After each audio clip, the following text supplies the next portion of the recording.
ಸಚಿವ ಡಿ ಸುಧಾಕರ್ ಆರೋಗ್ಯ ಸ್ಥಿತಿ ಮತ್ತಷ್ಟು ಗಂಭೀರ ಅಂತ ಗೊತ್ತಾಗ್ತಾ ಇದೆ. ದಿನೇ ದಿನೇ ಕ್ಷೀಣಿಸ್ತಾ ಇದೆ ಸಚಿವ ಡಿ ಸುಧಾಕರ್ ಅವರ ಆರೋಗ್ಯದ ಸ್ಥಿತಿ.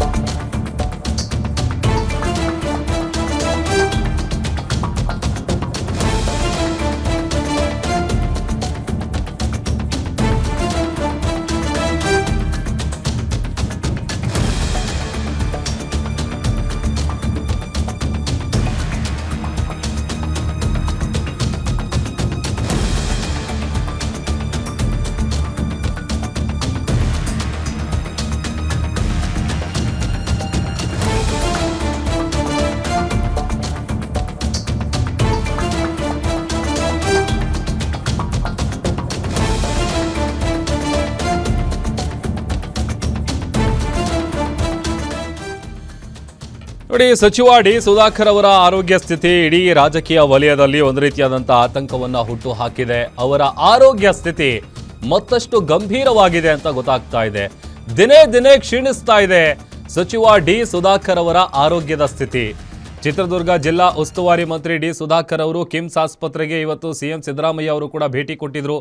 ಡಿ ಸುಧಾಕರ್ ಕುಟುಂಬಸ್ಥರ ಜೊತೆ ಚರ್ಚೆಯನ್ನು ನಡೆಸ ಬಂದಿದ್ರು ಸಿಎಂ. ಶ್ವಾಸಕೋಶದ ಸೋಂಕಿನಿಂದ ಸದ್ಯ ಅವರು ಬಳಲ್ತಾ ಇದ್ದಾರೆ.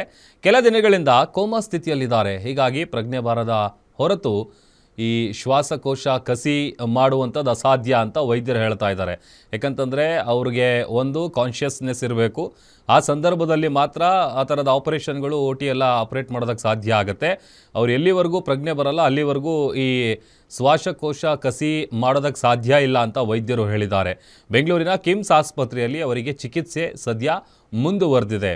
ಇವತ್ತು ಆಸ್ಪತ್ರೆಗೆ ಭೇಟಿ ಕೊಟ್ಟಂಥ ಸಿಎಂ ಸಿದ್ದರಾಮಯ್ಯ ಅವರಿಗೆ ಅವರು ಅನ್ಕಾನ್ಷಿಯಸ್ ಆಗಿದ್ದಾರೆ, ಕೋಮದಲ್ಲಿರುವಂಥ ಕಾರಣಕ್ಕಾಗಿ ಅವರ ಕುಟುಂಬಸ್ಥರನ್ನು ಭೇಟಿ ಮಾಡಿ ಅವರಿಗೆ ಧೈರ್ಯ ತುಂಬುವಂಥ ಕೆಲಸ ಮಾಡಿದ್ದಾರೆ. ಜೊತೆಗೆ ಅವರ ಆರೋಗ್ಯದ ಬಗ್ಗೆ ಕೂಡ ಮಾಹಿತಿಯನ್ನು ಪಡ್ಕೊಂಡು ಬಂದಿದ್ದಾರೆ. ದಿನೇ ದಿನೇ ಅವರ ಆರೋಗ್ಯದ ಸ್ಥಿತಿ ಏನಿದೆ ಅದು ಗಂಭೀರ ಸ್ವರೂಪವನ್ನು ಪಡೆದುಕೊಳ್ತಾ ಇದೆ. ಕಾರಣ ಅವರಿಗೆ ಲಂಗ್ಸ್ ರಿಲೇಟೆಡ್ ಒಂದು ಸೋಂಕಿರುವಂಥ ಕಾರಣಕ್ಕಾಗಿ ಅವರಿಗೆ ಆ ಒಂದು ಆಪರೇಷನ್ ಮಾಡೋದಕ್ಕೂ ಕೂಡ ಸಾಧ್ಯ ಇಲ್ಲ ಅಂತ ವೈದ್ಯರು ಹೇಳಿದ್ದಾರೆ. ಹೀಗಾಗಿ ಸಿಎಂ ಅವರು ಭೇಟಿ ಕೊಟ್ಟಂಥ ಸಂದರ್ಭದಲ್ಲಿ ಅವರ ಕುಟುಂಬಸ್ಥರ ಜೊತೆಗೆ ಮಾತನಾಡ್ತಾ ಇರುವಂಥ ಸಂದರ್ಭ ನೋಡ್ತಾ ಇದ್ದೀವಿ. ಜೊತೆಗೆ ವೈದ್ಯರ ಬಳಿ ಕೂಡ ಅವರ ಆರೋಗ್ಯದ ವಿಚಾರಕ್ಕೆ ಸಂಬಂಧಪಟ್ಟಂಥ ಸಂಪೂರ್ಣ ಮಾಹಿತಿಯನ್ನು ಪಡೆದಿದ್ದಾರೆ ಸಿಎಂ ಸಿದ್ದರಾಮಯ್ಯ ಅವರು.